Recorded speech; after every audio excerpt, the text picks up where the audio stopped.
আল্লাহর ওলিদের দরবারে আসলে কোনো ঘুম নাই। যতক্ষণ বসে থাকবেন ততক্ষণ শুধু জিকির করবেন, জিকির করবেন। এই আল্লাহর ওলি যারা শুয়ে রয়েছে মহান হাস্তি, এরা জিন্দা।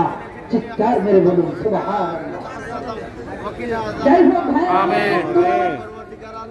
আল্লাহর ওলিদের কবরে না আছে কোনো ভয়, না আছে কোনো টেনশন, না আছে কোনো দুঃখ। দুনিয়ার জমিনে আমাদের অনেক চিন্তা আছে, টেনশন আছে, ভয় আছে, আছে না নাই?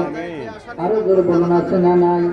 আল্লাহর ওলিদের বাজারে কোনো টেনশন নাই, এরা ধন-দৌলত চায় নাই, ৫ তলা ১০ তলা বিল্ডিংয়ের মালিক হবে এটা চায় নাই। এই সমস্ত টেনশন থেকে আল্লাহ তাদেরকে মুক্ত করে দিয়েছে। এই জন্য কবরে তাদের কোনো ভয় নাই, টেনশন নাই। হাসরের ময়দানও তাদের কোনো টেনশন নাই। এই জন্য আমার ইয়া আইয়ুহাল্লাযীনা আমানুত্তাকুল্লাহ ওয়া কুনু